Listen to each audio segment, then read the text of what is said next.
Bonjour Eric, Bonjour François. à nouveau présent pour les Malouins dans la course et cette fois dans le cadre des Journées du patrimoine où nous sommes accueillis chez des particuliers qui ont dans leur jardin un patrimoine pas comme les autres, un blocos. Est-ce que tu peux nous en parler un peu? Donc ce blocos c'est un blocos hôpital, hein. Il a été construit probablement en 1943 et il n'y en a pas beaucoup, hein. Sur Saint-Malo c'est le seul, il y en a un autre à Dinard. C'est un blocos qui a été construit de mémoire à une 70 exemplaires à peu près sur le mur de l'Atlantique.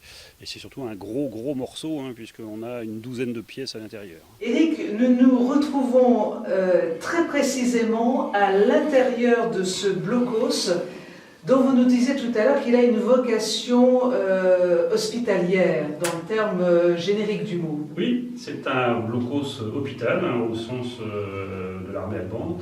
Donc c'est un modèle 118, parce que chez les Allemands à l'époque tout est très carré. Donc c'est le modèle 118, donc c'est un blocos hôpital qui est prévu pour une trentaine de blessés à peu près. Donc avec une surface, on ne se rend pas très bien compte là, mais on est quand même dans une pièce assez importante, d'à peu près 200 mètres carrés tout confondu. Oui, à l'intérieur, après il faut rajouter évidemment les épaisseurs de murs, donc ce qui fait encore, puisque les murs font 2 mètres d'épaisseur, plafond aussi d'ailleurs, sur une construction comme ça. On a à peu près 200 mètres carrés intérieur, et bon, il y a toutes les cloisons et tout ça, donc forcément c'est très compartimenté.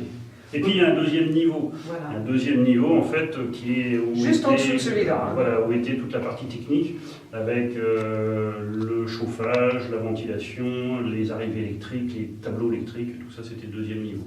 Donc c'est un blocos qui était réservé à l'armée, l'armée de terre je crois. Oui, tout à fait. Donc c'est le blocos de l'armée de terre parce que la marine, elle avait un hôpital donc qui était à Moka, là où il y a le collège de Moka, hein.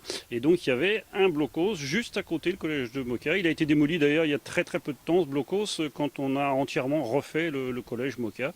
Et bien voilà, donc là-bas c'était la marine et ici c'était l'armée de terre. Il est dans quel état de conservation ce blocos ? J'ai vu bien pire, j'en ai vu des plus propres, hein, mais j'ai vu bien pire. C'est vrai qu'il est relativement bien conservé à l'intérieur, il y a encore les portes, des choses comme ça, donc c'est plutôt pas mal. Avec un signe de reconnaissance pour éviter qu'ils ne subissent les tirs de l'armée adverse, hein, c'est un petit quelque chose qui reste sur la façade de ce blocos. Oui, tout à fait, à la Croix-Rouge, hein, qu'on devine encore là-bas sous les branches. En fait, tous les blocos, toutes les installations sanitaires pendant la guerre ont systématiquement été revêtues de la Croix-Rouge, que ce soit les véhicules, hein, les hommes, pareil, avec des brassards, de façon à éviter qu'ils soient la cible de tirs. Donc là, exactement pareil, hein, il y avait des croix peintes partout, probablement sur la dalle de couverture aussi. Et donc, voilà, effectivement, on a un petit reste encore aujourd'hui. Merci beaucoup Eric d'avoir fait à nouveau ce voyage, ce bond dans l'histoire pour les Malouins dans la course. Ça fait un plaisir. Et puis je te propose maintenant de rencontrer Madame Perron qui est la propriétaire de ce blocos et qui nous reçoit très gentiment. On y va.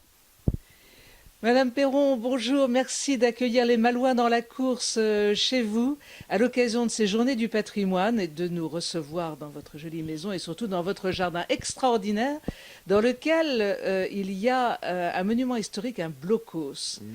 Comment fait-on aujourd'hui pour vivre avec un blocos dans son jardin? Écoutez, c'est plutôt positif. Étant donné que, pour moi, il symbolise la fin de la guerre, 39-45. Voilà. Et à l'époque, je me trouvais à l'île Ouessant. Et donc, j'ai eu l'occasion, en accompagnant mon père qui était militaire sur l'île, de visiter un blocos. Et là, je me suis beaucoup amusée avec les enfants de militaires à cache-cache dans les blocos. Aujourd'hui, ce blocos fait partie intégrante de votre jardin et vous l'avez paysagé en quelque sorte. Oui, on a fait ce qu'on a pu, mais il est quand même visible. Merci Madame Perron d'avoir accueilli les Malouins dans la course. À très bientôt. À très bientôt. Au revoir.